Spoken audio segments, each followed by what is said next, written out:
Singh, MP, CEO of the Australia-India Institute. We've also got Kate Pounder, the Chief Executive of the Technology Council of Australia, and Melinda Brown, who's the General Manager at Skills IQ. So if you could join me in welcoming them to the stage and virtually.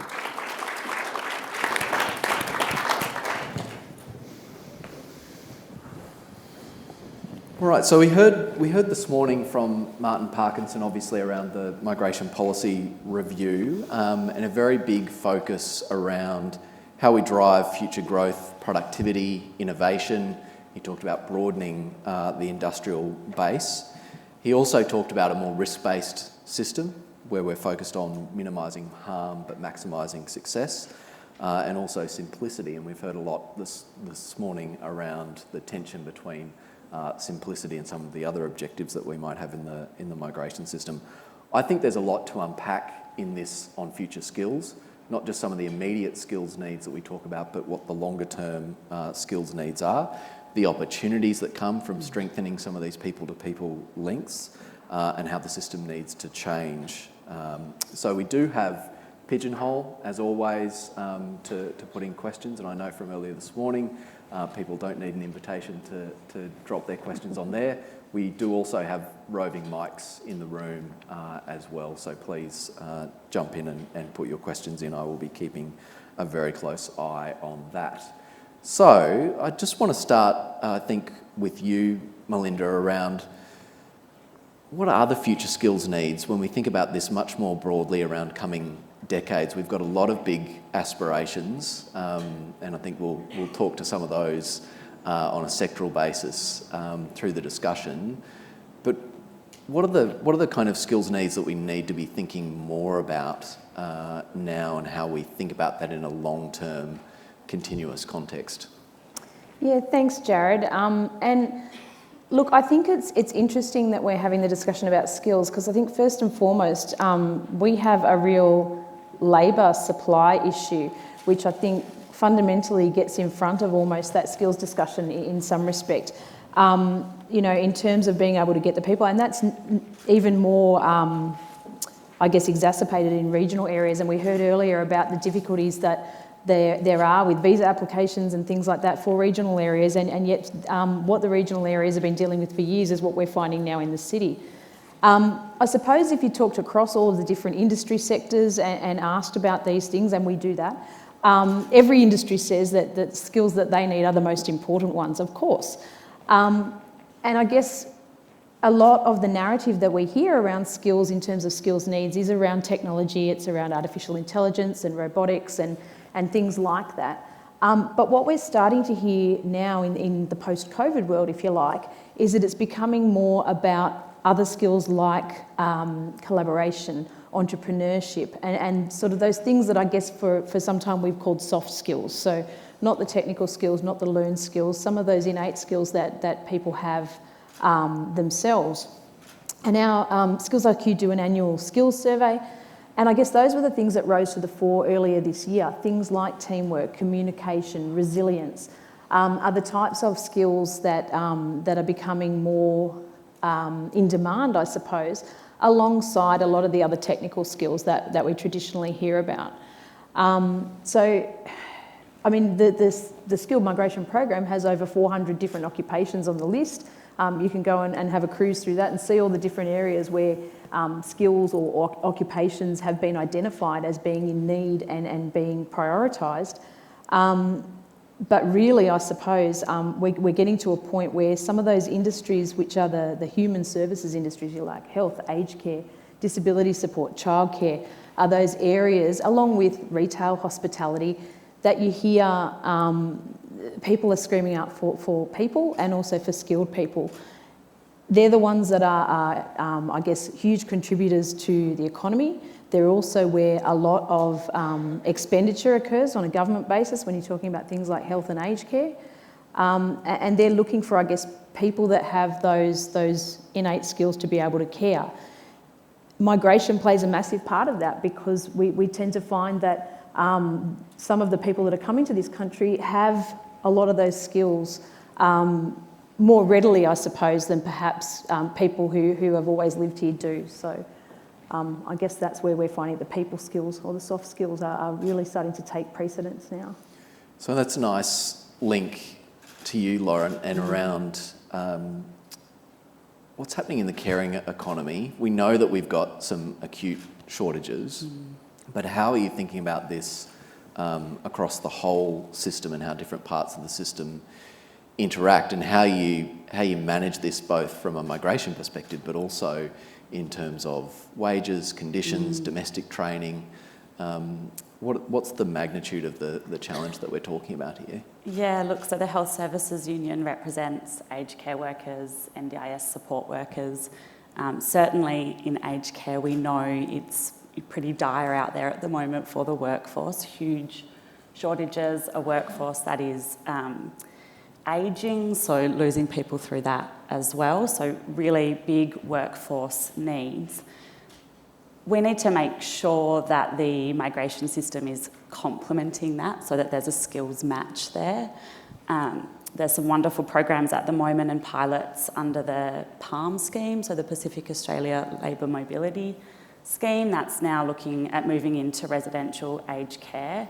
That program affords the workers, the participating workers, to be skilled and trained in a Cert 3 or a Cert 4, so that when they get to Australia and get into residential aged care facilities, they already have some interaction with the sector.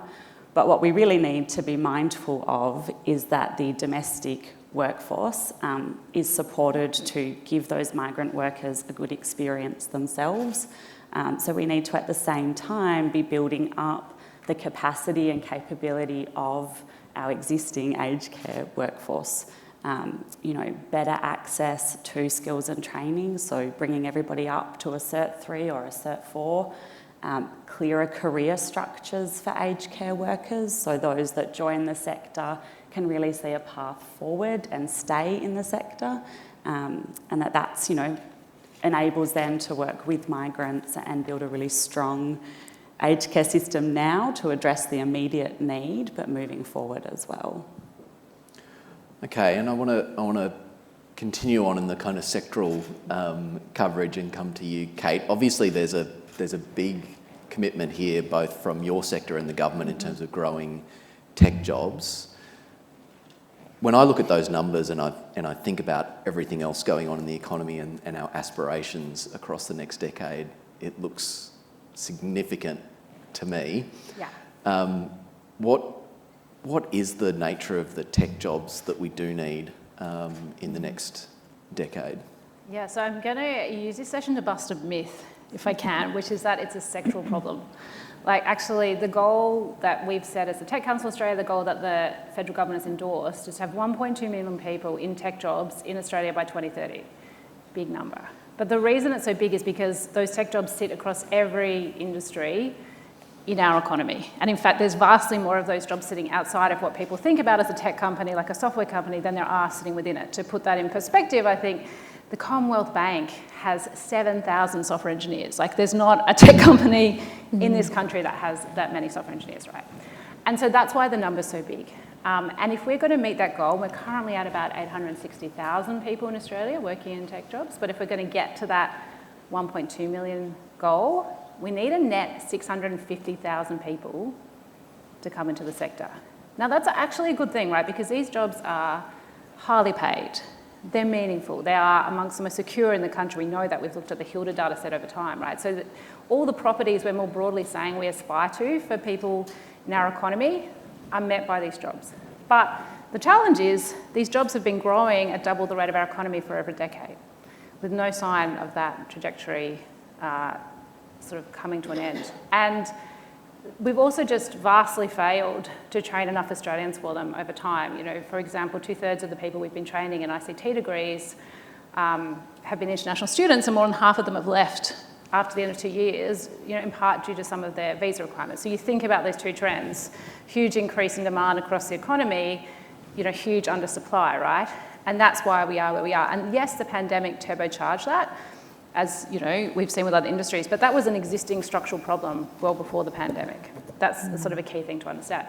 Second thing that I find super interesting, right, is that we ran this natural experiment during the pandemic about whether we had the capacity in our domestic labour market to adjust and see people to move into those roles, to see whether it was a labour shortage or a skill shortage, basically. And the reason I say it was a natural experiment is because we closed our borders, so we knew skilled migration was basically not going to help.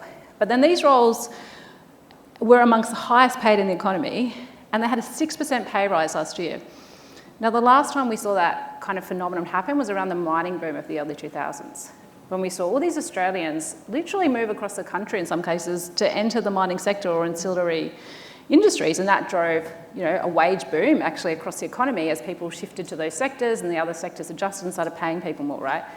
But we had that happen during the pandemic, and these jobs that are sitting in metro areas, safe, secure, high paid, at a time of flat wages growth, we did not see that happen. We did not see that labour market adjustment, right?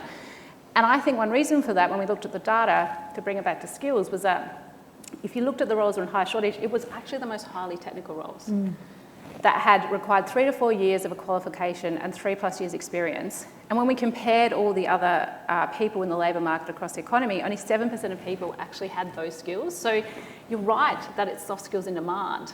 And I think for other categories of jobs like more commercially focused jobs that don't require those 3 to 4 year computer science degrees, for example, or trade style jobs in tech that can need a vet qualification. For those jobs, people can transfer and they can train. But for that group of highly technical experienced jobs, we have just proven our labour market cannot naturally adjust, that we have a genuine skills shortage. And that's where I think skilled migration, at least for the next decade, is going to be so vital to us to help us top up that gap as we build the capacity across our training system to let more Australians train for these roles and enter them.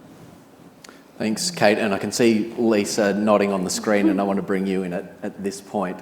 Obviously, the Australia-India relationship is really important.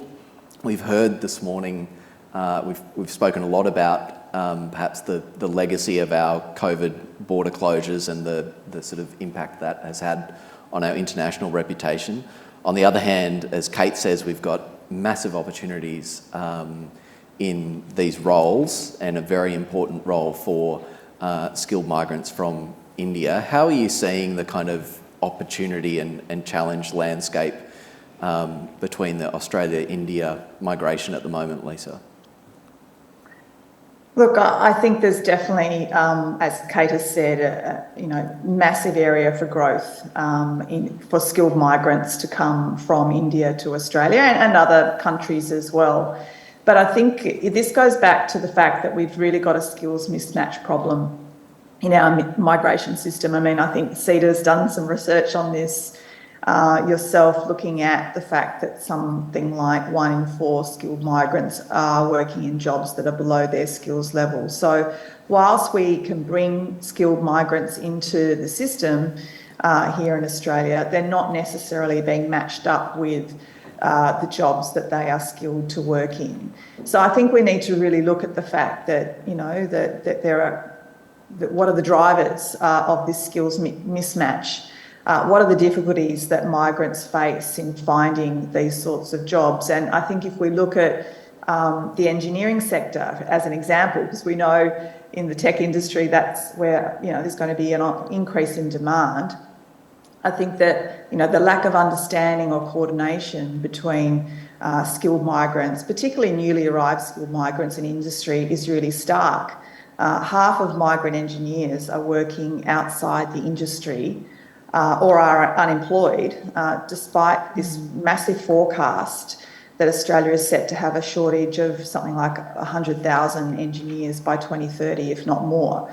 So I think, engineering skilled migrants are telling us that there is a lack of knowledge regarding the recruitment process, the procedures in the sector, and that's hurting their ability to crack into the market. So there definitely needs to be better methods of connecting industry to skilled migrants. We know that India produces more engineers, I think, than any other country in the world. So there's a cohort of skilled migrants there to address this gap. And we need to find ways, perhaps through online, jobs platforms and the like, to connect employers to those skilled migrants. But of course, there's also issues in terms of equity and discrimination. I mean, I think that was heard extensively at the Jobs and Skills Summit in terms of inequity and the need to, protect migrants who are perhaps more susceptible to discrimination in the workplace. So that's another sort of issue here. One of the issues, though, in terms of the Australian government addressing some of this, which, we're looking forward to seeing the outcomes of, is the Australia-India Education Qualifications Recognition Task Force. Bit of a long name, but it is about recognising those sorts of qualifications that skilled migrants come to Australia with. And so I think there's going to be an agreement signed and recognition about that towards the end of this year. But I think that is a step forward. But at the same time, in the past, I know there's been issues of employers, despite, recognition of qualifications, that employers have still not sort of accepted or trusted those international qualifications. So I think there's still going to be a bit of education to go on with in terms of industry and employers feeling confident about employing skilled migrants that are skilled to do these particular skills and jobs. Thanks, Lisa. And the point around recognition of international qualifications has come up quite a bit this morning, and obviously bilateral sort of arrangements around addressing that, potentially a promising avenue. Melinda, you were nodding your head there. This is obviously an area that Skills IQ looks at. Are there other ways that we can get better recognition of international qualifications? Is it going to come down to more bilateral arrangements? How do we kind of build that trust, and where we need to build quick bridges to get it resolved? Yeah, well, I think initially, yes, absolutely, bilateral arrangements are going to be important, but I think it also comes back to the employers also trusting those qualifications. And I think, we don't make it easier. And one of the people on the last panel, or some of the themes on the last panel about lack of flexibility and needing efficiency and collaboration and those things, I think they're also the things that we need when we look at recognising overseas qualifications as well. And looking at perhaps in terms of employers, not having rigid lists of must have this, must have that, you have to have this degree, that many years of experience, you have to have done it at that university and worked in these 7 different companies. And we see that happening. People have preferences for those things, but they tend to make it so restrictive, I suppose, that it makes it really difficult for anyone to be able to meet those requirements. So I guess in the first instance, bilateral arrangements that provide a pathway for these things to happen, because it is quite complex when you come from overseas. Take a nurse. So Di was talking earlier about the doctors and nurses coming and not being able to have their qualifications recognised when they arrive here. But take a nurse. When you come with your qualification, again, depending on which country you're coming from, you bring your qualification, you say, I've studied, I'm qualified as a nurse. You have to go off to unpack, they'll assess your qualification. You then have to pass an English language test. Then you come back, then the Nursing and Midwifery Board decides if they're going to register you to practice, and then you have to pay that fee, and then eventually you can go and start looking for a job. That's a pretty long process when we're talking about people who are already qualified and have been working doing these jobs somewhere else. Just because they want to do it here, there's a whole bunch of things that they have to do first. So some of those things, I think, the bilateral arrangements certainly will help. But it will also be on the other end, perhaps not so much for registered professions like nursing, but it will also be up to employers also to be able to look at that untapped pool, if you like. So the people who have the skills to do something but might not have the piece of paper that they're used to seeing. So I don't have the degree that you're used to seeing, but I can do that job for you. And I guess that comes back to that flexibility principle as well for the employers too. So, Melinda, this is obviously an issue in the caring sector. Melinda's mentioned the issue of nurses, but if we look at an area like aged care, 30% of that workforce are migrants, but usually coming in a sideways entry into the sector from other sort of visas.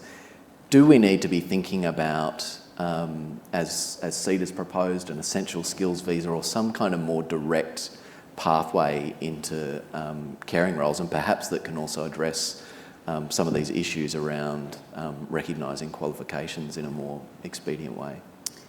Yeah, absolutely. And like I mentioned, we are starting to now see some visa schemes get more traction in aged care. And there are also other temporary visa options like labour agreements, which can apply for regional areas, and you can have them in home care and disability, not just residential aged care. But that said, these are 2 to 4 year visas, so it's a short-term fix for a long-term problem.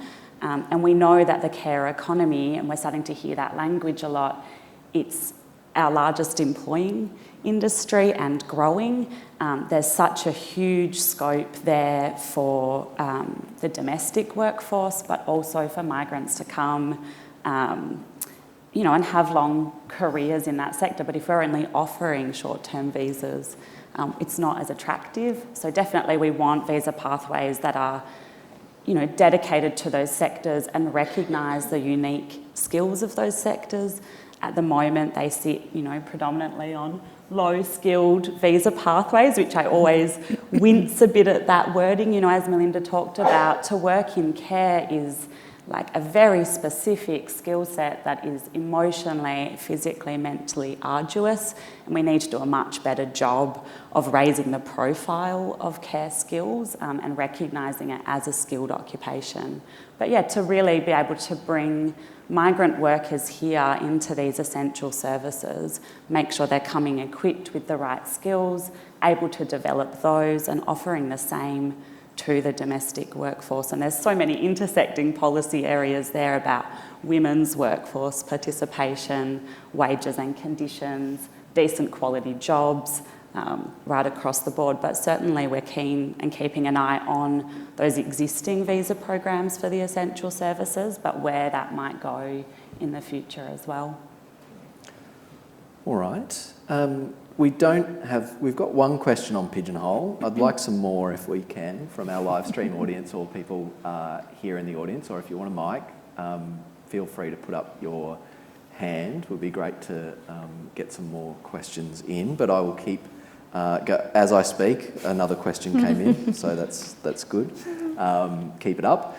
But I do want to come back to you, Kate, and I think in the wake of the pandemic, we've seen what a messy system this can be with the multitude of skilled occupation lists and how they work and how administrative changes can come quite quickly.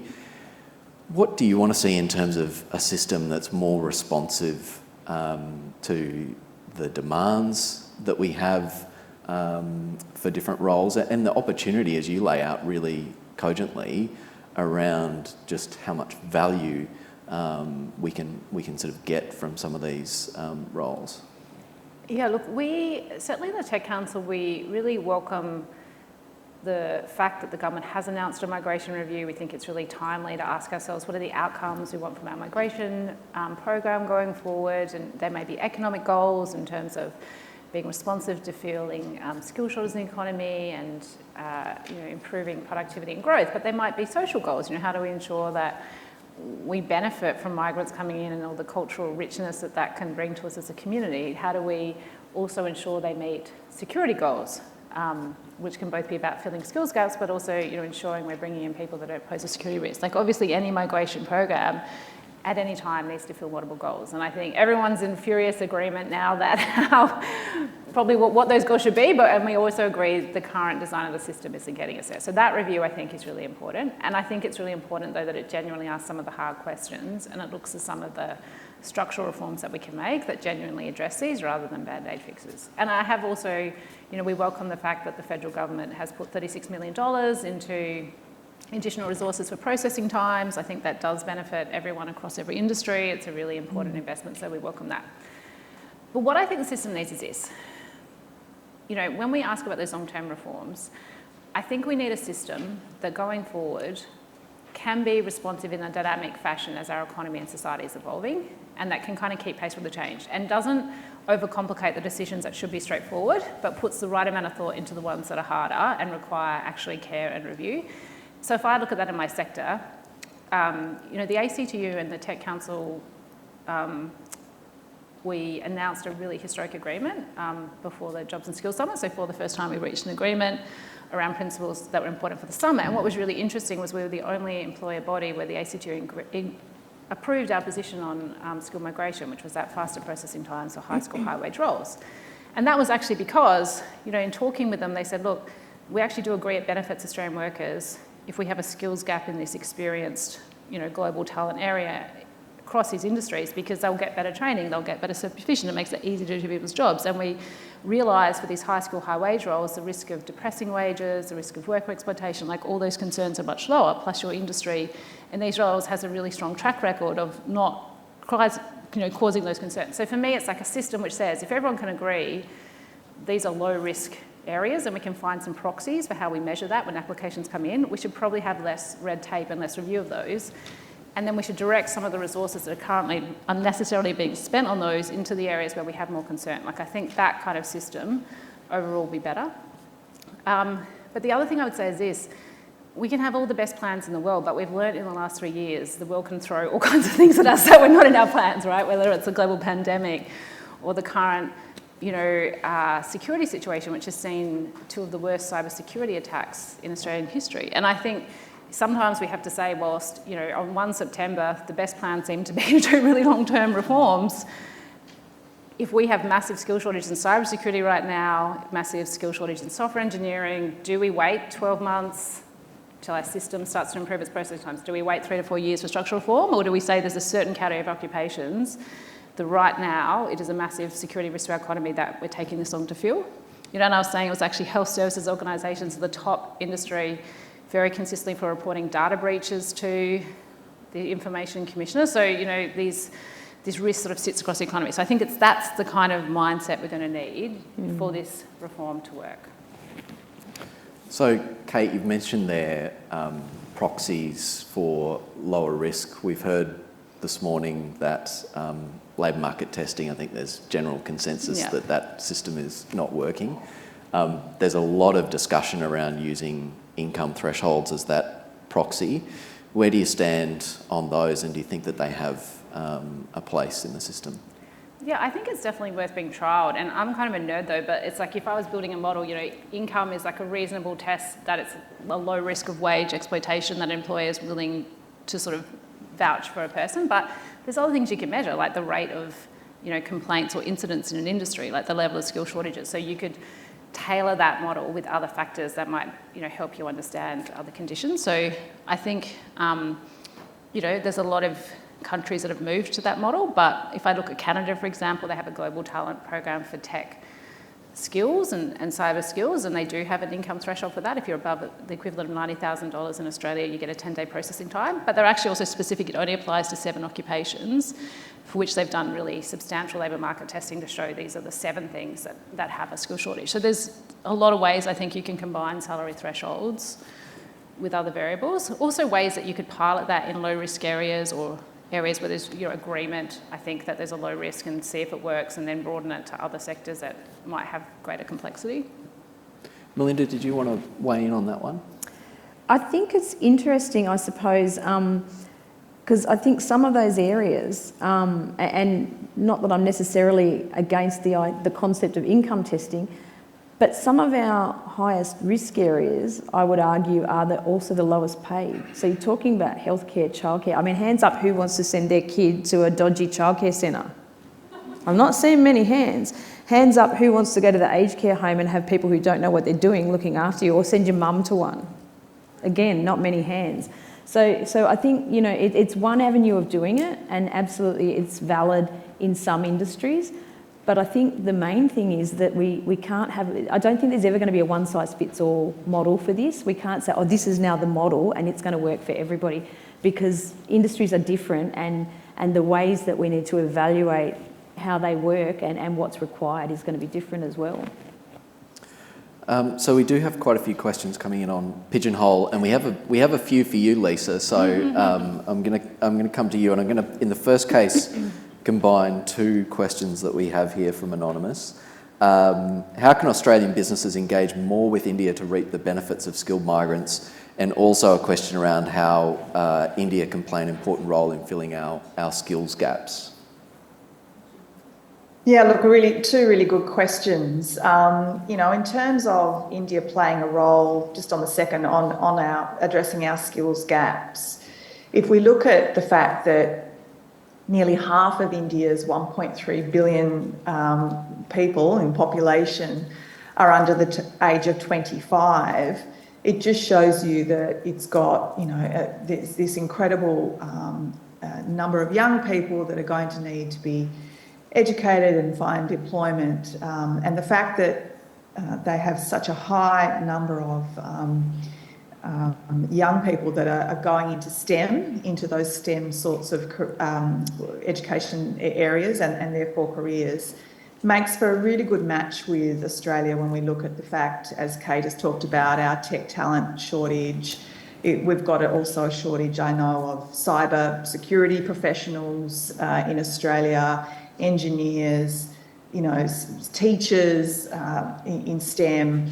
So right across that, I think India can really play a role to match that. I think, though, also there does need to be, an understanding from employers about what we talked about earlier about qualifications recognition. I think this is where this bilateral agreement that is signed, hopefully by the end of this year, will really help. But it does need to then go out to industry to sort of, educate industry to recognise those particular skills. The other area, I think, though, that we probably could look at is looking at our sort of international student numbers here in Australia. Obviously, they've fallen dramatically since pre-pandemic, but there is an opportunity there to bring more Indian students to Australia and to actually then look at what are some of the pathways to employment post-study here in Australia. And I know, again, the Australian government's been looking at that in terms of offering post-study work rights for certain industries where there are specific skills shortages. I think that is a really important one. So, it's getting that match happening between the education sector and industry and employers here, but also recognising the skills of those Indian migrants that come out to Australia as well. Thanks, Lee. So we've got a top question here with 3 votes. We talk so much about migrants working in service industries, but if they have no opportunity to progress into leadership positions, why should they come to Australia? And Lauren, I want to ask this question in the context of, CEDA's done some work on aged care. One of the things that we find is that there isn't that clear kind of progression around a career, despite the fact that we know that this is going to be a really important area for decades to come. Do we need to do something here in terms of, providing those pathways and opportunities into leadership positions? Yeah, absolutely. I mean, it's interesting in aged care that there's no mandatory minimum qualification. And one of the flow-ons from that is that you lack a classification structure and a career pathway. And we do have so many people who work in aged care for 10, 20 years, but they'll often say, well, I do it for the love, not the money or the career, and we don't have clear pathways for our existing workforce, or certainly that would be attractive to migrant workers that say you can enter at a personal care level or begin as a cleaner and go up into leadership positions. It just doesn't really exist. It's a flat career structure. So I think, there's a lot in aged care at a policy level and an industrial level that we need to do to build that, to make it an attractive sector to work in, so that we can, have migrants come and access that. I know we've talked to this point before, we have a lot of migrant members in aged care who are qualified as doctors or nurses, and there are so many barriers to them being able to move into that skill and move up in that career in aged care. One being cost, one being that their visa might link them to a particular employer, and that doesn't afford for them to change. sometimes the English language skills test that can have an incredibly high written threshold. So, is a barrier as well. So there's lots of intersecting policy areas that we need to look at to make it easy for migrants to move up where they have their own qualifications, but that actually builds aged care as a sector that has clear career pathways, decent wages, options to move vertically once you're in it. It's so essential. Lisa, you mentioned the issue of skills mismatch, and as an economist, I always think about people's early experience in the labour market and what impact that has. And so, if we have skills mismatch at an early stage when people settle, how much is that impacting on that capacity to move into leadership and to have that upward mobility? Well, hugely. I mean, I think, that there's been some studies that looked at something like 30% of migrants are overeducated for the job that they are working in, compared to something like 7% of Australian-born workers. So, clear skills mismatch right there. And then I think there's also, in terms of leadership, it's a bit about sort of you can't be what you can't see, right? I mean, there's still in Australia, I think, even though we've got this burgeoning Indian diaspora, which is the fastest growing diaspora now in Australia, there's still sort of, not a lot of those in leadership positions. So there's still something like a bit of a barrier there.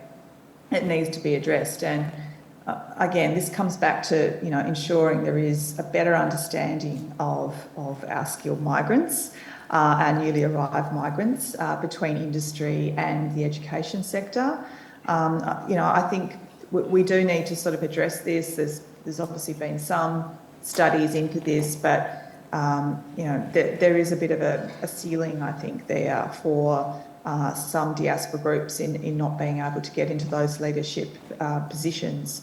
But regardless of that, I mean, we're still talking about the mismatch, right? So across the sector. So, I think, there's definitely areas to be addressed here, but sector-wise, I think still we do need to focus on the gaps that need to be addressed and progress development of those before we can take it further on the leadership side. Thanks, Lisa. Kate, you want to? Can I just build on what Lisa said? I had this because I just absolutely endorse everything you said. And the thing that always strikes me in tech is look at who is the global CEO of Microsoft and Google in Silicon Valley. 2 Indian skilled migrants who did their undergraduate training and postgraduate training there and then went to the US. So, I was very fortunate with all the global forums happening at the minute. I've had this week of meeting with lots of amazing global execs, including the head of Google's global search team on Monday night. Also skilled migrant from India. He went to Stanford, met the founders there and, worked with them. So I'm in other countries, they would see, Indian skilled migrants in tech as just being this enormous opportunity, this really valued person, people who are assuming these leadership roles at global companies. So I think the fact that India is on our doorstep, that it's now the biggest source of international students for us, I just see that as a huge opportunity that Australia can benefit from and, emulate, I guess, some of those pathways we see in the rest of the world. And I'll just note one other conversation that I had this week was another global exec from Accenture was out. And I said, 500,000 person consulting company worldwide, working in every market. They do a lot of tech and cyber consulting. So I said, what are you seeing about global tech and cyber workforce trends? And he said, cyber's really problematic for everyone because, we know what we're going through at the moment thanks to the, in part to the Russia-Ukraine war and this increasing cyber attacks, but we're not alone, right? That's happening to every country. And he said, there's only 2 countries in the Western bloc of countries that have trained consistently over time a big pool of cyber workers. It's the US and India. But now every Western democracy needs them, right? And so, the countries, I guess, that are alive to that dynamic, realise they're in a global labour market, design their systems to value and attract these candidates, are the ones who will get those skilled workers and get them into leadership positions, but also get them into the essential jobs. So, yeah, I think for us to kind of sometimes cast our eyes up to the horizon and see how the rest of the world is grappling with this, it can be helpful for us to think about how we can do it here. I think Kate's right there. I think we can learn from the US experience, particularly because the US's Indian diaspora migrated a lot earlier than ours, so sort of in the 1980s, whereas our Indian diaspora has really sort of boomed in the last 10 to 20 years. I know the Australian government's done some work on this in terms of an Indian diaspora mapping report, looking at where those gaps are and why some of our Indian diaspora aren't making it into those sorts of leadership positions. And I think one of the areas of focus on that is looking at mentoring, sort of diaspora-focused mentoring and outreach programs, looking at business champions in the diaspora, again, that can be leaders for other new skilled migrants that move here. And just how sort of business-focused diaspora groups can be supported as well to ensure that they're facilitating the right sorts of frameworks to ensure that those diaspora leaders can shine and play a role. Thanks, Lisa. Clearly a big opportunity. Jared, skills mismatch is a really interesting one because, as Lisa was saying, there's people that come with qualifications that are up here and they're only provided with the opportunity to work at a lower level. It's ironic that in Australia, we did a study just pre-pandemic, but what we're hearing is it's exacerbated now. $4.1 billion a year is spent on people getting overqualified in the services industry. So going in and doing vocational education or higher education study that is not required for the jobs that they're doing. And it sort of all started in the hospitality industry because we had a whole lot of employers saying, oh, the vet system's broken, it doesn't work, we can't get people with the right skills. And it's like, so tell me about it. What's the problem? Well, we had this person, they did an advanced diploma in hospitality and they can't make a cocktail. How are they supposed to work in the bar? It's like, because you needed a certificate 3. That's where they learned to make cocktails. But we have the opposite thing here where we're saying everyone go out and get these qualifications and we're overqualifying people, and yet when people come to us with these qualifications and with these higher level skills, arguably, we're saying, oh, hang on a minute, wait a minute, no, we're not going to let you do that job, but we'll let you have a crack at this one for a while first and then we'll see. I just find it interesting that we've got those two things playing off at the same time. So a big part that the education system is playing in this. As well. I do want to get to as many questions as I can. After asking for them, I now have a surplus of them, so I do want to get to them. I do have the top voted one from Mary Clark, who I think is joining us on the live stream, and I'm going to direct this one to you as well, Melinda. Skill migration is conflated with occupation migration. There is now an open skills taxonomy, the Australian classification of skills. Is there an opportunity for this to become the new framework for classifying skills? Again, yes and no. And as I said before, I think it's something that you've got to look at individual sectors and examine what it is that they need, because we often get these systems and there's a plethora of them out there. But to apply one particular system to everything across the whole economy does a disservice to different sectors. So yes, absolutely, it can be part of the solution, I think, but I don't think that any one of these things can be the whole solution. Okay. Kate, one for you. We educate a huge number of computer science, cybersecurity, international students. Why would we not offer accelerated pathways to keep them? I think we should absolutely be doing more to keep them, to be honest. I welcome the fact, but there's been some hard barriers historically. The first one was that the terms of their visa were offered only for 2 years, and it took quite a long time to confirm that visa after study, and then, that made employers hesitant to be giving them things like internship opportunities at uni, because they didn't know if they were interning someone that was going to have to leave very quickly. So I think absolutely want to keep more international students in Australia. I think they're a fabulous resource and a great way to, build our future economy and society and bring those skills in. I think I think the government's made progress in extending the period of the visa, but I think, having that in place, we also need to make sure that a person can get that visa confirmed expeditiously while they're still studying. And then if that's in place, ensure that employers can consider them as really suitable candidates for internships and to put those pathways in place. But I think if you don't get that sort of legal and economic incentive framework in place, what happens is everyone gets uncertain about whether they can stay, and then people may go home because they're uncertain, employers may not offer them internships because they're uncertain, and that just doesn't make the system work as well as it needs to, I think. Okay, I'm going to go to, it actually goes to the point that you made, Melinda, around, it can't just be the classification of skills, there are other things that we need to take into account. We have a question here. Certain occupations are protected and have minimum qualification level requirements. Do you think there needs to be a move towards having relevant employment experience being accepted in lieu of qualifications? Potentially. That's a bit of a tricky one, and probably one that Lauren will probably have more to say about. But yeah, we do have a number of, I guess, protected or registered occupations here. But I would argue that in some cases that almost makes it easier to be able to assess them against like for like with an international qualification. In many cases, some of those areas where there is a very strict adherence to a set of skills or attributes that you need to do the job, maybe like nurses, it's a lot easier because you generally find that it's easy to go, well, I've got the list here and these are the things that you need. It's where you start to get into more of the soft skills and things that I was talking about earlier that it gets more difficult, because how do you assess that and how do you judge that?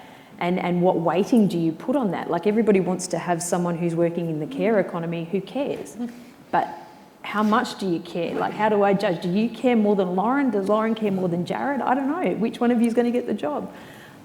So those are the hard ones. And that's why I say it can't be any one particular thing. It's got to be, a fit for purpose for those industries. But I do certainly think that with some of those registered or protected occupations, there's scope to be able to do that more easily, potentially.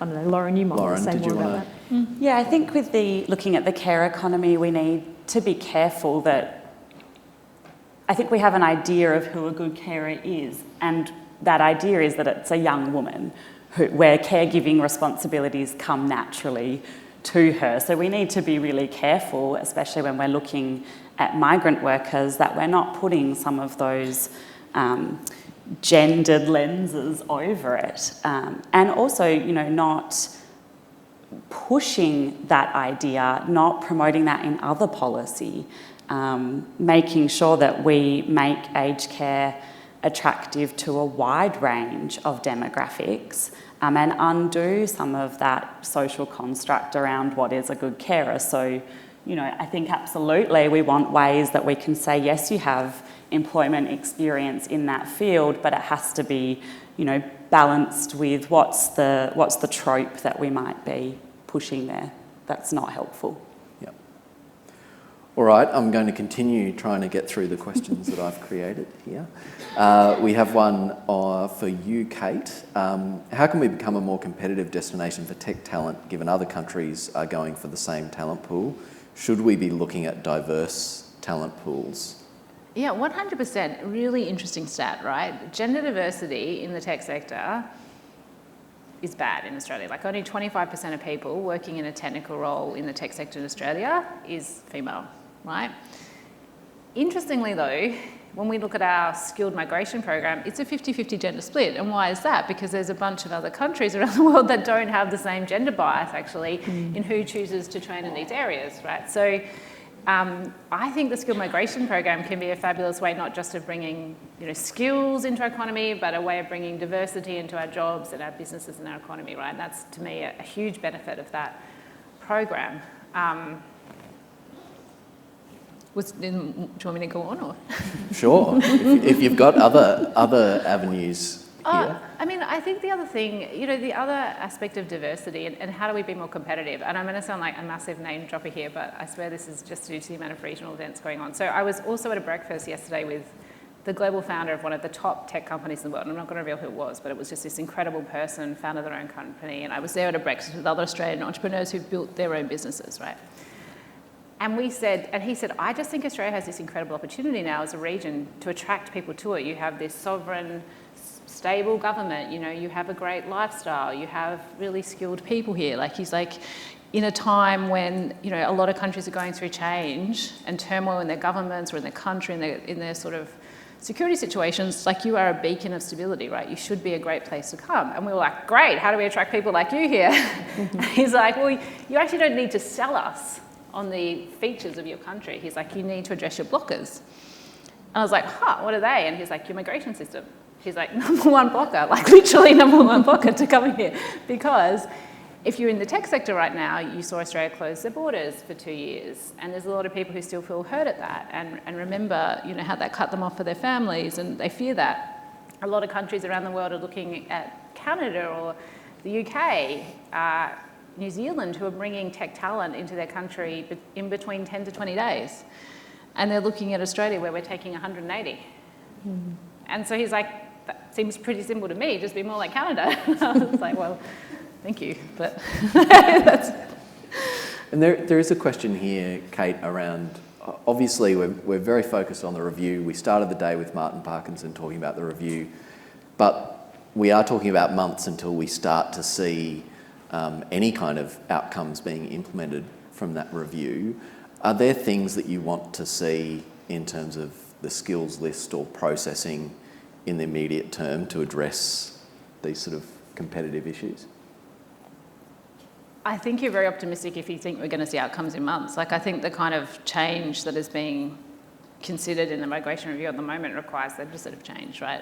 Cultural change. Like, that's not a month's program of work, that's years, right? Really important years, but years nonetheless. So I do think we have to ask ourselves if we can identify some features of our system that are not working today, where there's consensus that they can be fixed, and we have some, you know, pretty straightforward ideas that we could trial in months, not years, then we should have almost a two-track process to reform, which is like, what is the sensible set of practical things we could do in the next 12 months?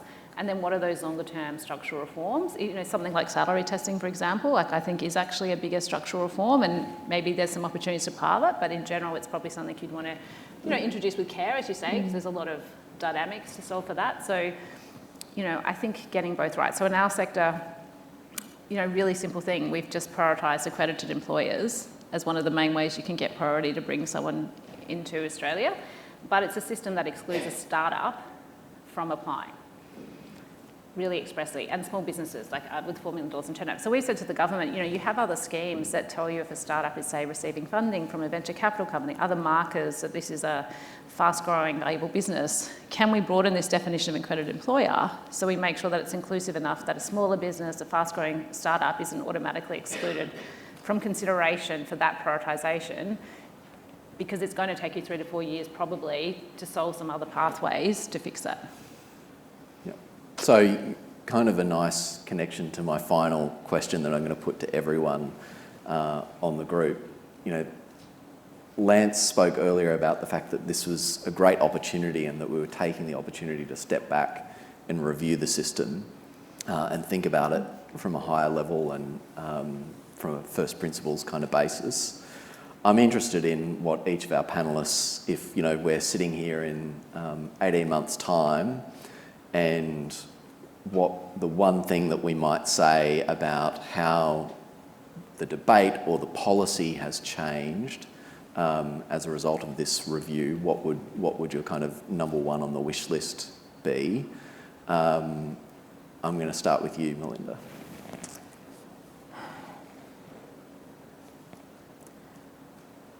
I guess in 18 months, which with policy is reasonably short term, but in 18 months' time, it'd be really nice to be able to say that we had a very clear, flexible and efficient set of policies that allowed people who wanted to come to Australia and work here the ability to do so. Because at the moment, I think it's overly complex and time consuming. It would be lovely if we could fix some of those little niggly bits and levers and make it really clear, efficient and practical to bring people who wanted to be here and contribute to our economy and our society here to do it. That sounds pretty sensible. Lisa? Well, it's hard to pick one thing here, but I think, firstly, the review is a good thing, and I think government's got a fairly tight time frame to, to drive it forward and get outcomes from it. But I think two things really. Firstly, it's the visa backlog. There's a massive visa backlog. The system's not working. And, that's in the student visa space, particularly for Indian students. I know that firsthand, but also for skilled migrants. So, I would hope to see visa processing times reduced and we deal with that visa backlog, and we've got a better functioning visa system that allows for that mobility to occur. And the second is really what we've talked about today, is addressing the mismatch between, permanent skilled migrants coming to Australia to, build their lives here in this vibrant multicultural country and not having their skills recognised, and ending up working not in their nominated field, but, in a different field, and therefore, it's all of our losses. It's our loss in terms of wages, and filling those skills gaps. And of course, it's their loss in terms of them not being able to, utilise the skills that they've trained in and are educated in. So I hope both of those things come out strongly in the review. Thanks, Lisa. Kate? I think the most powerful thing would be to use the totally unprecedented nature of the pandemic and the shutting of our borders and just the shocks and jolts that has thrown across our economy, to use that to agree that the migration program has a valuable role in our society. Because I think that's a consensus and a realisation we've really struggled with in Australia, and failing to acknowledge that has then made it harder to undertake reform. So I hope that can be a social consensus and a bipartisan consensus we can reach right now, because we won't get that moment again. Global pandemics of this nature come every century, right? And then I hope we use that moment of time to make genuine change and to come up with a plan for the migration system that will put us in good stead for the next decade. And I think that is both about fixing the backlog and reducing processing times. I'd like to see some service standards introduced for that, so all the users of the migration system have some certainty and can plan for what to expect. And then I hope we use it to take the moment of this migration review to put in place some really thoughtful policies that we can test and pilot and implement over the next 3-4 years. Thanks, Kate. Yeah, difficult to pick just one, but I think looking at the care economy, a migration system that builds long-term pathways into it, so that we can bring migrants here who can embed themselves in communities and really fully socially and economically participate in our country and have a positive experience while they're here. And the benefit from a domestic policy point of view for the care sector is that we start to raise the value of aged care, and have a migration system that complements the reform agenda in aged care at the moment to really lift its standing and better value the current workforce.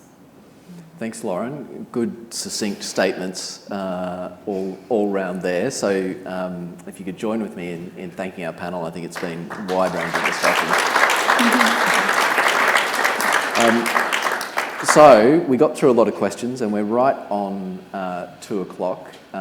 And Chris Spentzaris is going to come up and welcome the Immigration Minister for his conversation. And in the meantime, we'll jump off stage and things will be reset for that.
Hi everyone. I have the privilege of introducing the Minister for Immigration, but before I do, I wanted to take the opportunity to talk about Fragment's work in the government relations space. As a global immigration firm, we provide immigration solutions to a broad client base across key industries such as technology, infrastructure, engineering, finance and healthcare, and bring a unique insight into international trends and benchmarking. We have a long history of contributing to major immigration policy discussions and decisions at both an individual and firm level. We've had a long relationship with CEDA and are proud and privileged to support their research on immigration policy. Our managing partner of the Fragment Australian practice, Theresa Liu, is a committee member of the Immigration Advisory Committee at CEDA. I'm also the current Deputy Chair of the Migration Law Committee of the Law Council of Australia. And Fragment has was pleased to contribute to many inquiries into the Australians' skilled migration program, particularly conducted by the Joint Standing Committee on Migration in 2021, with key recommendations by Fragment noted in the final report. More recently, we were invited to appear before the Senate as it considered the Migration Amendment Protecting Migrant Workers Bill for 2021. We also regularly contribute to public consultations on specific immigration matters and a member of the Department of Home Affairs Industry Advisory Group established to help guide and review the Global Talent Employer Sponsored Program. Throughout these consultation processes and in our broader engagement within government relations, Fragment has leveraged its broad client base to highlight challenges within the current migration settings and to identify in particular opportunities to expand and improve the program in alignment with its broader objectives, including attracting and retaining skilled migrants. As Australia continues to move through its pandemic recovery in an environment of skilled shortages and recruitment challenges, Fragment is continuing to note an increased demand among global businesses to initiate short-term assignments for overseas employees to Australia. It is our view that the introduction of a dedicated intra-company transfer visa would ultimately attract and encourage international businesses to view Australia as an attractive location to set up and expand operations, in the certainty that business could mobilise its workforce as needed, including to train and upskill local workforce to support domestic growth. Lance mentioned this in his opening speech, but ultimately we're very privileged to be able to contribute in thought leadership to the discussion on how our migration policy should evolve moving forward. With that said, I want to now, I'm pleased to introduce the Honourable Andrew Giles, Minister for Immigration, Citizenship and Multicultural Affairs, to deliver the keynote address. As you all know, Minister Giles was appointed to the portfolio earlier this year, alongside the Honourable Claire O'Neill, Minister for Home Affairs. Minister Giles brings a wealth of experience to the portfolio, with a background in law and 9 years in federal parliament, including 3 years as Shadow Assistant Minister for Schools and a further 3 years as Shadow Minister for Cities and Urban Infrastructure and Shadow Minister for Multicultural Affairs. Can I say the Minister's willingness to consult with the community and listen and genuinely consider feedback is a welcome change, and we very much welcome working with the Minister, his department and all key stakeholders in this review on the migration program, and hopefully we can make some meaningful change. With that said, I look forward to hearing Minister Giles' opening address. Thank you.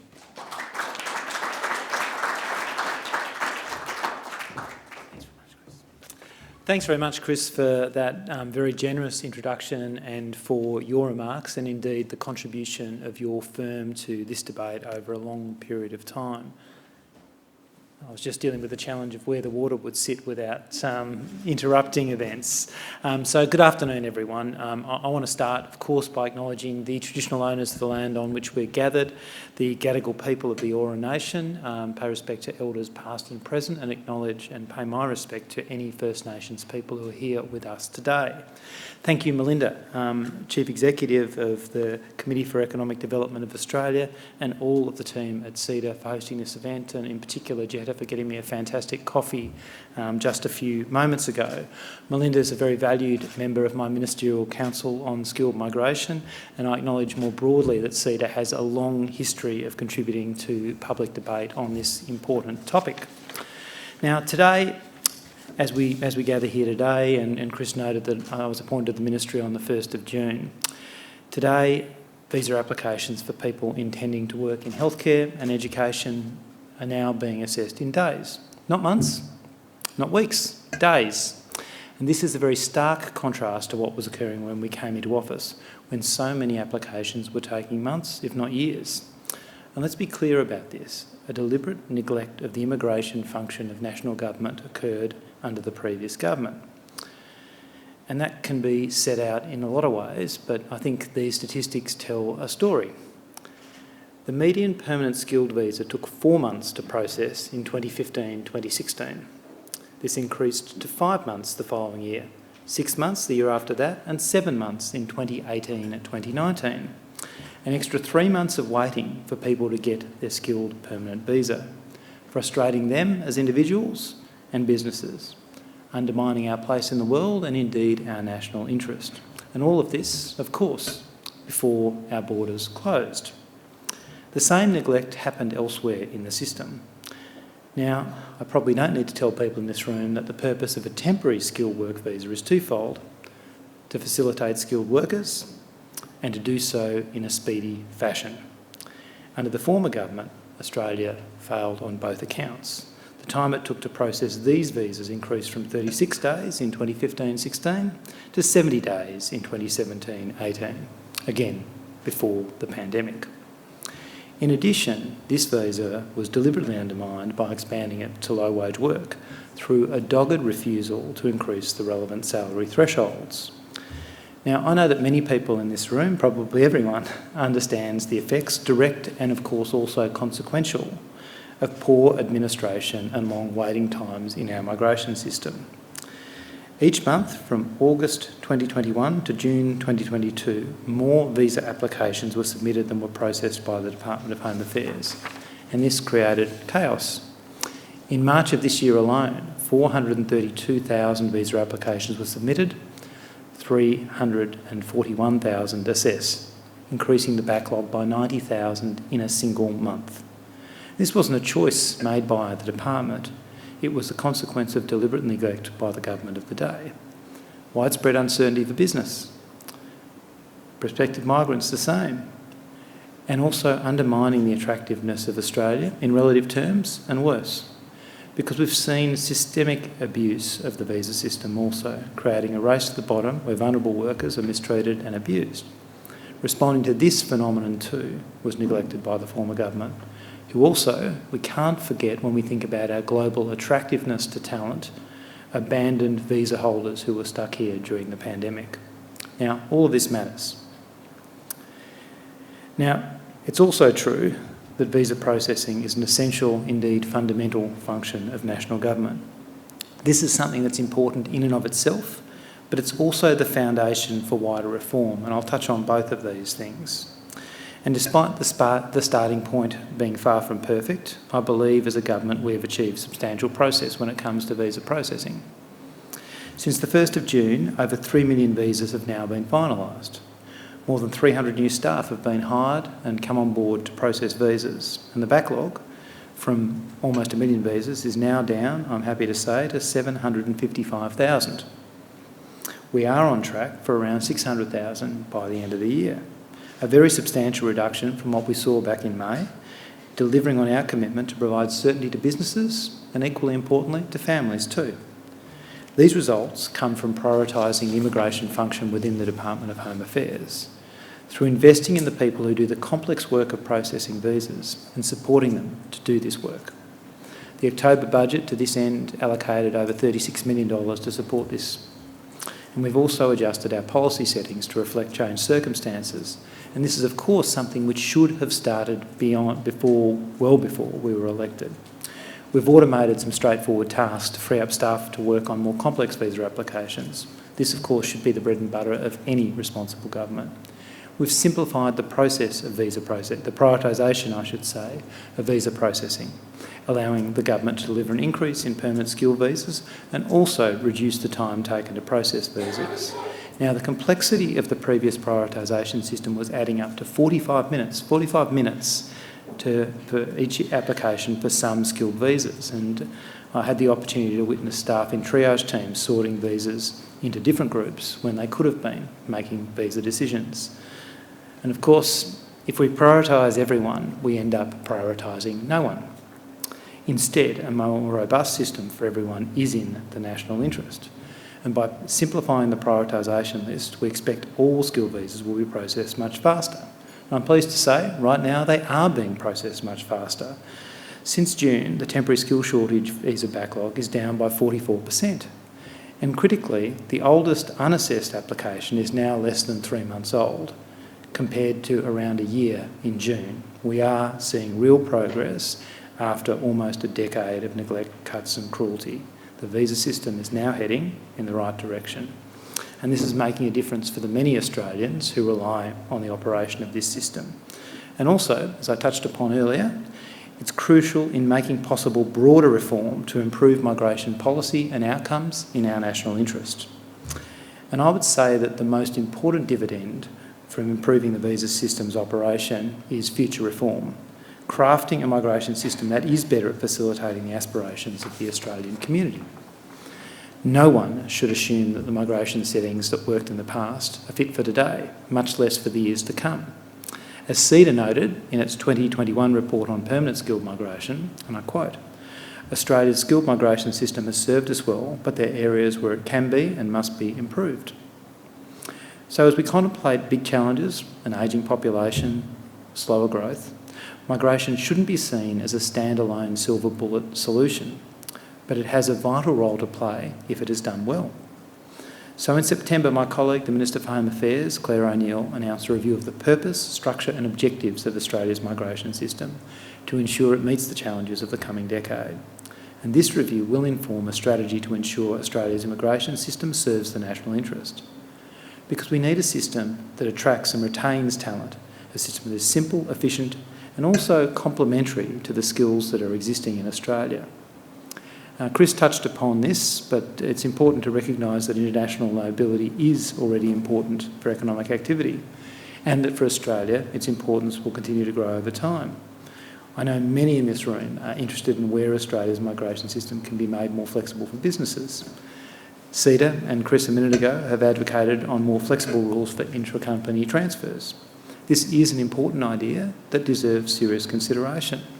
In doing so, we need to weigh up the potential benefits and assess risks.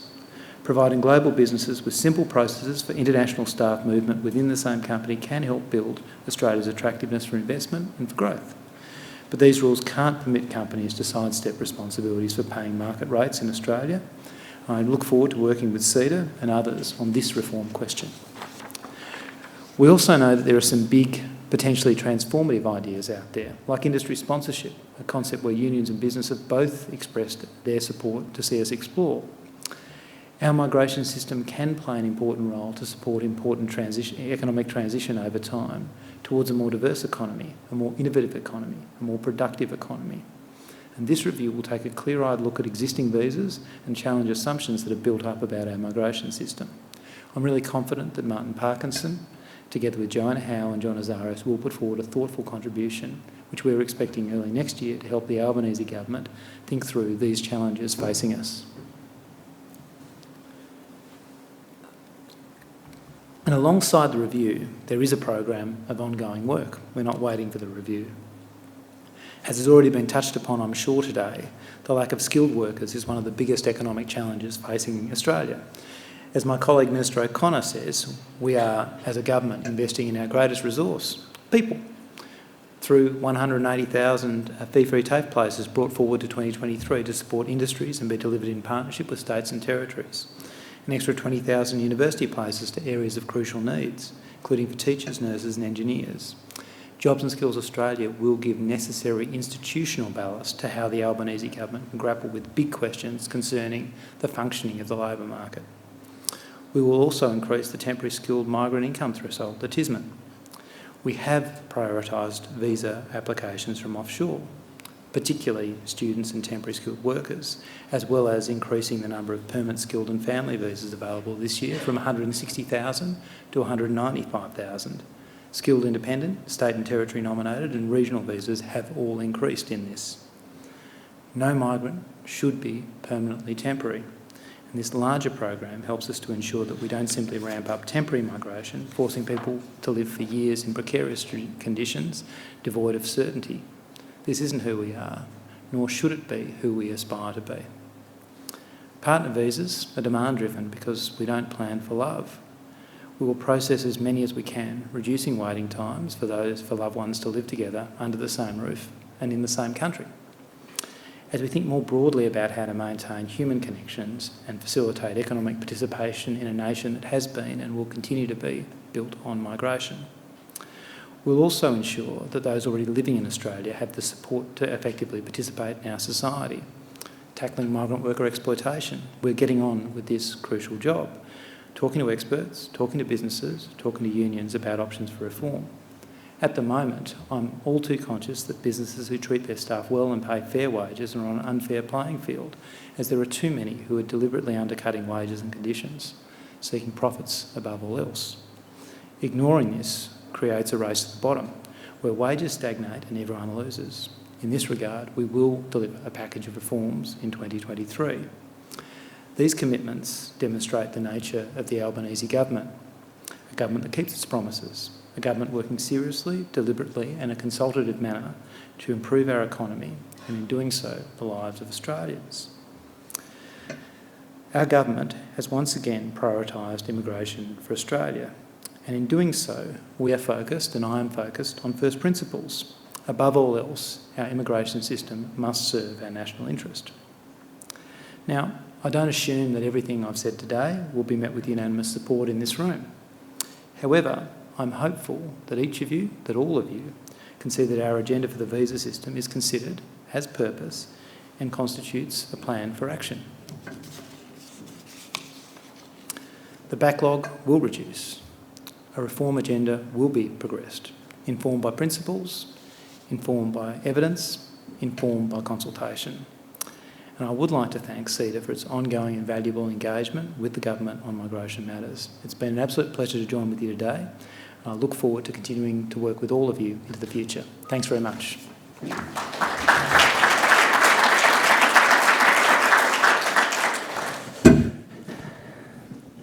Thanks, Minister. I'll invite you to join me for well, you can sit there if you like. I'll sit on your right. This is the tough time now. Q&A. The pigeonhole's open for people who want to jump online and ask some questions. I better just make sure I'm in the right session. We can also do questions in the room. So if anyone's interested to ask a question in the room, please let Tess know, and she can bring a microphone over to you and you can fire away. Minister, thank you for your remarks. Obviously, a few that I think would have been warmly welcomed by the audience and our member. The attention to the visa processing backlog obviously has been a key priority, and I think both the resources that have put to that, but also the prioritisation that you spoke to in terms of offshore in particular is something that's very welcomed by our members and business that's desperately looking for the skills that it needs. So really also appreciate the attention that you're sort of turning to things like intercompany transfers, which we think are a sort of a very pragmatic approach and something that is trying to reflect the issues that you have to balance in terms of the economic needs of this country, but also the social licence aspect, which Martin spoke to this morning too when he was talking around the objectives of the review and the different things that they're obviously reflecting on in that. I should also note too that just before you arrived, we had a session on skills with Kate Pounder from the Tech Council, who was talking about the industry agreement, if you like, that they'd reached in terms of their agreement with the ACTU around support for an immigration approach to bring in the tech skills that we need. So I think it is really pleasing to hear the things that I think are already being done, a different approach and tone, if you like, to this conversation, which is so fundamental to the future opportunities that we're going to have in this country, both economic and social. And how we sort of navigate what I think is a very different set of circumstances to that which we had before us, before the pandemic. Earlier this morning we also had some perspectives from Canada, and one of the things that the Canadian speaker sort of mentioned was that they've managed to get to a point where migration is a non-partisan issue in Canada. I'm not sure that I would say we're there yet here in Australia, but I'm wondering what your thoughts are on that and what your priorities are in terms of engaging with different political parties and representatives in the community broadly to try to take some of the politics out of migration. Thanks, Melinda. I think that's a really important question, and I do think we are some way away from that conversation yet. I think our conversation in political terms about migration has really been utterly dominated by irregular migration by asylum policy for 21 years. And it's my hope and it will be my endeavour to change that over the time that I am Immigration Minister. I don't think we've talked enough about migration as nation building, and that's something that I'm very keen to do, something that I've been trying to do over the last 5 months. I hope that we can detoxify the politics of immigration in Australia, and I was really pleased to hear you talking about and echoing apparently Martin Parkinson's comments about the importance of social licence, because I think that is really fundamental to achieving many of the objectives that are shared by people in this room, making the argument for migration, doing a bit of myth busting, and thinking through what are the purposes of our immigration program, whether it's humanitarian, whether it's family, whether it's economic. And I guess the real thing that's on my mind is not necessarily to take the politics out of it, because there are some pretty significant ideological and reasonably contestable propositions in this space. But I'd just like to think that we can have, if not bipartisanship, more constructive and engaged partisanship. And as I see the Immigration Review, and indeed as I saw the Jobs and Skills Summit, it was an opportunity to find common ground, not necessarily to suggest that everything should be common ground, but to identify the areas on which we agree, prioritise prosecuting them, and think through how we can minimise the disagreement on those other areas. So that's how I'd try to approach this, and I am really impressed by the Canadian experience of migration over the last 7 or 8 years. It shows that a conversation can be transformed. That's not to say we should be doing, in my view, everything the Canadians have been doing, but I think we should look at how they have managed the engagement around making very significant changes to fundamental social and economic policy settings without major social dislocation. Martin traced out the sort of key objectives of this review. It is a short time frame with pretty big ambitions, but one of the things that we've certainly highlighted in our research before, and which many in the room would be familiar with, is what we've called the revolving door of reviews and policy change. And the Minister and I were talking outside, and I did have to fess up to the fact that for my sins years ago I was involved in just such a review, and before we'd even managed to get our recommendations out, there was another review announced, which I took as an early indication of the quality of our work. But in all seriousness, how do you see this review, putting an end to that or setting us up for less of that? Yeah, I think the review needs to be understood in a couple of contexts. One, that it's not being presented as an excuse for us to be getting on with the job, far from it. It comes out of a recognition that was really, I wouldn't say born at the Jobs and Skills Summit, but came together at the Jobs and Skills Summit, that immigration touches on just about every aspect of the lives of Australians and the functioning of our economy. And it hasn't been since Paul Keating was Prime Minister that we've actually had a first principles look at what the system does and why it does it. And that, I think, is a necessary, but not of itself sufficient element to enabling the sort of things that I think you were touching on there. This comment that you made about people not being permanently temporary has obviously resonated. It came up in one of our sessions with the Lorraine Finlay from the Human Rights Commission, not surprisingly. What are you thinking there? I mean, how are you? What are you going to prioritise to shift that? Because it's certainly something that weighs on individuals and which, I mean, quite frankly, reflects poorly on us. Yeah, again, there's a lot in this conversation, and if we start from the first principle of saying that modern Australia has been built on an approach to immigration that has involved a speedy transition to permanency, and since we had citizenship to citizenship, and that somehow changed at some point in the 1990s without, again, a considered public debate. I think over the last few years there's been increasing recognition of this, first through academic work, like people like Peter Mayers, but also the lived experience of many Australians, and particularly the experience of the pandemic has shone a light on it. I think there is a simple proposition around, in the first instance, adding 35,000, bringing forward the increase in the permanent intake to deal with that mismatch between the people on pathways and the opportunities for permanency. In the longer term, it's about recognising that we should, whilst accepting there will always be a need for temporary migration of various forms, to transition towards clearer pathways to give more people a more straightforward opportunity to make a life here. Exploitation, a bit of a hot topic, I think, including recently. Any thoughts on the sorts of steps that the government's wanting to undertake to tackle that? You know, obviously, you know, I think the experience of through COVID and what we've learned a little bit more about the kinds of workers that we were sort of relying on in particular sectors, and some of the challenges or unintended consequences of tying a person to an employer to enable them to stay in Australia have, you know, we've learned a lot more about those.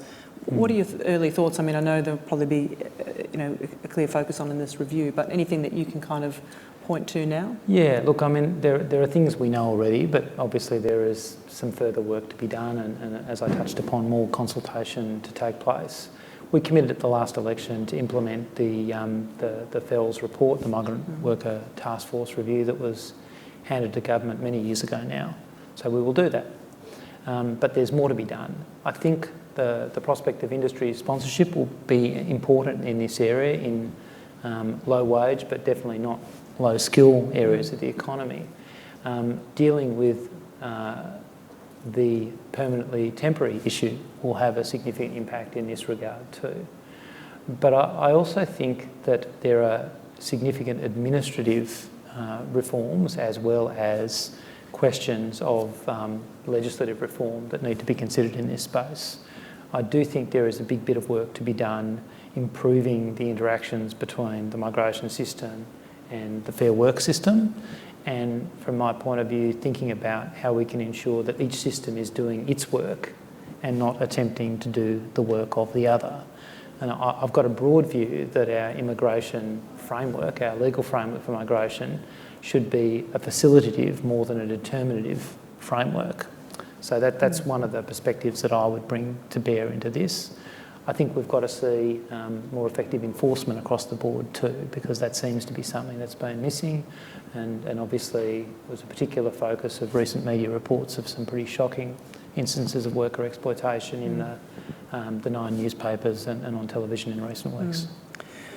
Changing direction a little bit, one of the issues that we've discussed a bit today as well is the challenge around skills recognition and recognising qualifications and how that can be a barrier to the efficient migration process, if you like. And we were challenged by Lance Kaplan who's visiting us from the US from Fragment, challenged to actually look to be a world leader on this, to sort of lean into the credentialing piece and the recognition piece to try to show the world how it might be done much more efficiently. Have you got appetite for that? Well, I've got something better than that. I know that Brendan O'Connor's got appetite for that. Yes, I mean, the two things that employers say to me, well, the first one is, where are my visas? And the second one, and that conversation generally goes on for a while, and then they get to the piece about skills recognition. And there's a really big bit of work being done here, and I think there's a lot of important points. But one, going back to the point I made about migrant worker exploitation, I am concerned again to ensure that the legislative framework for which I'm responsible for doesn't operate either in isolation from our domestic skills and training regimes, nor is it used as the break glass in case of emergency solution to every labour market problem. There will be something of that, of course, but I think it has become the default answer to every labour market problem.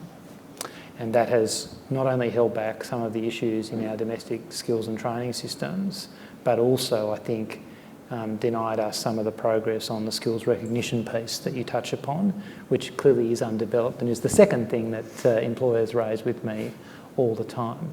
I think there's also a cultural piece that needs to be done, because there's clearly an issue around recognition of experience as well that can't be solved by government, that needs to be worked through in partnership with employers.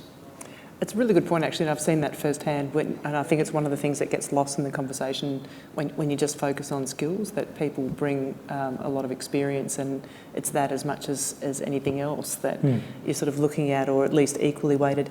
I'm going to pause, because otherwise I'm going to keep staring at my iPad, and I keep saying, are there any questions in the room? Nope. Okay, that's fine. Very intimidating. I know, apparently. Oh, sorry, at the back. Oh, no, here we go. See, Jed, I'm supposed to have my glasses on. Hi, it's Charisse from SBS News. My question was around, I guess, righting some of the wrongs that the previous government may have created. I've been speaking to one particular migrant who, applied for a regional visa with the understanding she'd be able to be made a permanent resident after 3 years. She has now been in Australia for 3 years, but recently found out that she was no longer eligible for that pathway because of changes to the 482 visa. That was apparently announced, but the Department of Immigration has not been able to say how that was announced so that people like her would know that that was the case. I know that this is not, a problem of your making, but she is now considering leaving Australia because of, I guess, the prioritisation of skilled visas for overseas workers rather than those already living in Australia. So I guess these kinds of cases where I think some people are falling through the gaps, is there a way that this can be addressed? Well, yes is the answer, and it has to be yes. I can't comment on the individual circumstances, and I'll be clear in saying that I'm not commenting on those, but obviously if you've got any details you'd like me to look at, please provide them to me, and I will have regard to them. I guess what I'd say is a couple of things. The government doesn't apologise for looking to prioritise people offshore, because that's what our economy and our society needed in the recovery of from the pandemic. And that preference for people who were here and able to work, I think, is one that is entirely justifiable. But I think we do have to recognise that the manner in which we have operated our visa system, the manner in which we have welcomed people or failed to welcome them, the manner in which we have supported people or too often failed to support them, impact significantly, not just on their lives, but on our ability to continue to attract and, as I said in my speech, retain people who want to make a contribution and in many cases make a life here. I think we do recognise as a government, and the review will pick up on this in a way that is, I hope, strategic and comprehensive, not simply reactive to some of the challenges like the one that you've referred to, and I've been told many similar stories. So in responding to that, I want to say this, that we are very, very conscious that we need to be internationally competitive in our visa offering. I'm very conscious that we need to be appropriately welcoming to anyone who comes here, whether it's to spend a couple of weeks here as a tourist or to make a life.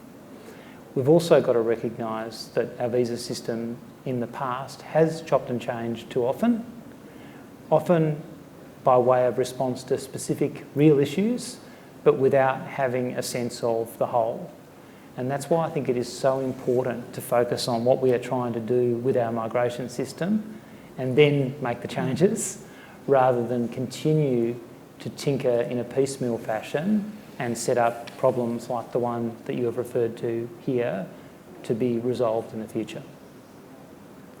I think, Minister, if I can kind of use that to sort of segue into a really strong theme that emerged through some of our conversations today as well, is that, and it goes to this point about seeing the system as a whole, but also understanding that the migration system sits within a broader system and has to be thought about more holistically as well, involving all levels of government and the sort of complementary investments that need to be made in the form of infrastructure, housing, and the provision of social services, so that that the migration program makes sense in the sort of local context in which it ends up happening. And I think that's going to be that's a real challenge, and hopefully something that the review can sort of illuminate a little bit as well in terms of how we see that. I knew we were going to run out of time. I do have a final question, which I'm going to... Oh, there's another question in the room. All right, let me go here and then I'll ask my final question. Thank you. Mark Wright, KPMG. Minister, thank you. I have a question that goes back to, I think, when the predecessor of the 482 visa program was introduced.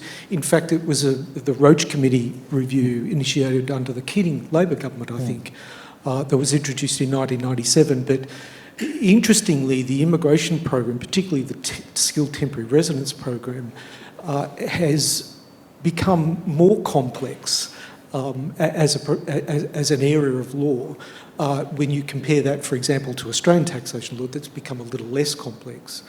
And during that 20-odd years of the life of the 457, 482 visa program, we've seen certain things come in and out of the program, most particularly labour market testing, for example. And as you would know, a lot of the noise that was created at the Jobs and Skills Summit, and a lot of the comments here today earlier, was around the inefficiencies and problems for the business community that are created as a result of labour market testing. Now, I know politically that's a very challenging issue for a government to address, irrespective of their political persuasion. But Claire O'Neill, as the Minister for Home Affairs, has said that she's very keen to progressively introduce changes that will make meaningful difference to the business community. And I would have thought that there's some areas, such as labour market testing and the adjustment of it, that could trigger some significant change of benefit to Australia's migration program and the business community at large. And I wonder if you can comment around what your view might be about progressively introducing changes that will benefit the business community before the review findings in February. Yeah, look, on labour market testing, I think it's one of those areas where everyone left the Jobs and Skills Summit agreeing the current system's not working. So that's a plus.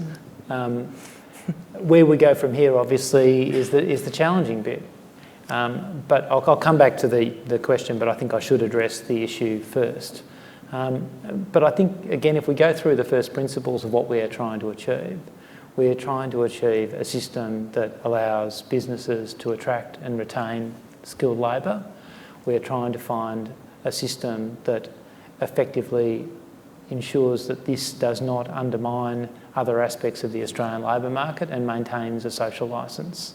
And I think those are things that where there is, I suspect, if not unanimity in the Australian community, something close to it.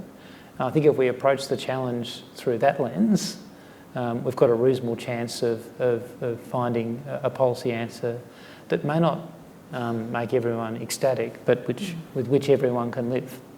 And particularly if we look at it in connection with some of the other things that we are doing in terms of getting the system moving more efficiently, in terms of focusing on some of the prioritisation questions and other light touch policy reforms that I think are meeting the needs of businesses at the moment. So again, to think about this as not just a standalone problem, in addressing it, to look at it through the shared objectives and to think about what are the various ways in which those objectives can be met, including but not exclusively through labour market testing as previously understood. More broadly, I want to be clear about this. The review is really important to the government, and I think important to everyone who came together in the Great Hall of Parliament a couple of months ago, because I think the more we can develop a first principles understanding of what it is our system should be doing and some of the streams of work that can make those aspirations real, the more likely it is we will have long-term policy making consensus on critical questions and the certainty that I think business is looking for in this space. But that won't be an excuse for us to act. Now, we are committed as a government across the board to doing the things that we said we were going to do before the election, and we'll continue to get on with that job. We're committed as a government to being engaged and consultative with the community, including the business community, and where good ideas come up, we will take them on board, think our way through them, and see if we can progress them, ideally in the context of the framework that the review gives us. But if there are things that we can and should be doing now, there's no reason not to be doing them. The final question that I was going to ask you, it does sort of follow on, hopefully doesn't duplicate too much, because I think there's some similarity in intent, if you like, but there's a question here from Mark Glasbrook around what we've seen in the past, which is the 2009 Rudd government's review of the skilled migration program post the GFC, which highlighted the importance of demand-driven migration. And I think the question is that something that you think is important? Is it a benefit that you see? I mean, our research has shown that the business demand-driven migration, you get a better skills match. So is that something that you think is important to reflect in the system? But there's an opportunity for you to come back on this. If not labour testing, what's the message to business around their responsibility for building and maintaining social licence in a more demand-driven system? Yeah, I think it's a good question. I'll start with a confession. My familiarity with that report is not great. Henry, who works with me, probably knows it back to front. But I would make this observation at the start. Obviously, the labour market of today looks very, very, very different from that in 2009. So I'd be reluctant in drawing particularly grand conclusions from that. I guess getting the mix right in terms of the skilled component of the migration intake is a really important question. And finding a way through that recognises particularly the fiscal benefits of employer-sponsored migration, thinking through where we might land around concepts of industry sponsorship, working with the states and territories, and obviously thinking about the other opportunities around the skilled, the points-based application. I mean, these are really important questions that deserve detailed consideration, and that consideration needs not to be just informed by our sense of what has happened in Australia in the past, but by us taking a really close look at what is happening offshore, particularly what our friends in Canada, the UK, New Zealand and the US have been doing, recognising that particularly Canada and the UK moved a bit more quickly than we did on many of these questions around talent attraction and also, importantly, talent retention, which we shouldn't forget about in this conversation. So is that a good non-answer to your question? I was waiting for you to tell us all the things that all the evidence that we need to bring to bear and the role that we need to play, which I will say seriously, I do. One of the things that I took from the the Canadian experience was just, the importance of people who are believers in the importance of immigration, who understand well the role that it's played in supporting economic prosperity and how we've managed to do it well. Which I think is, sometimes we beat ourselves up a lot, but there are things that we've done very, very well. We have maintained a really significant immigration program for a long time.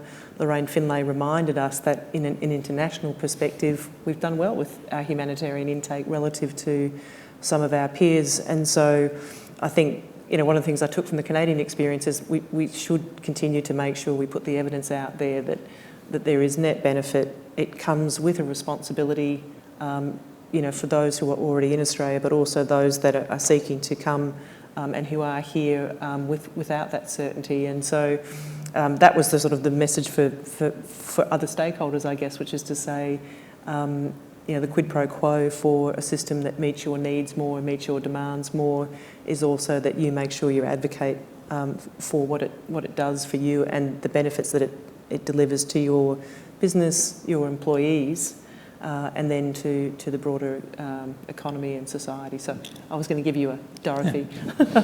I agree, Melinda. No, look, I think all of those points are really important. And one of the things that I try to say, and I think I failed to say today, so I'll mark myself down for this. I think we don't do enough or think enough about our status as a majority migrant nation. And I think there's many elements to that, one of which is the extraordinary story of immigration to Australia.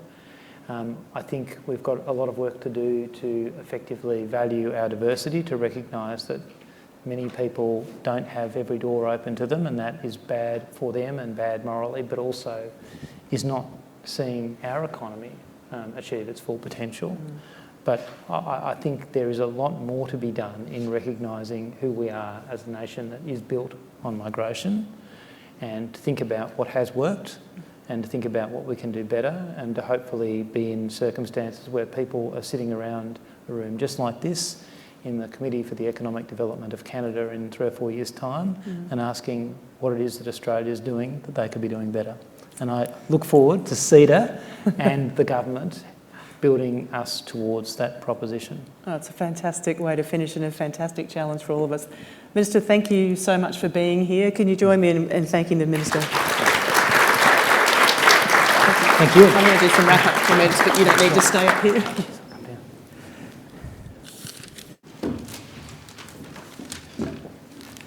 I apologise for all of the questions I didn't get to, and I told the Minister that I'm going to wrap up, and he didn't need to sit on stage and listen to me do that. What a full day we've had. Thank you so much for everyone, including those online, for your attention and participation.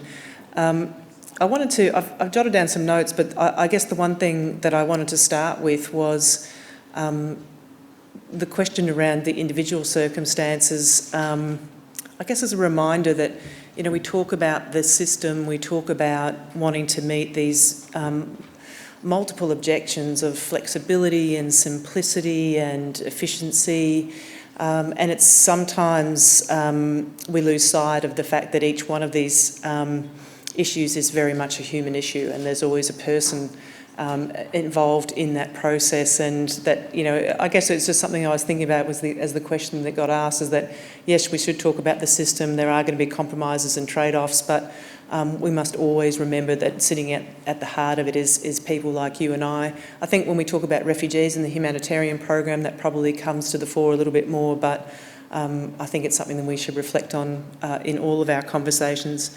It's really clear that there is a strong consensus around the critical importance of immigration, both in supporting economic prosperity, but also really determining our social prosperity as a nation. It has been that way. Martin Parkinson talked about, we are in one of the most challenging periods since the Second World War, and I reminded him of just, you cannot forget the role that immigration has played in shaping this nation's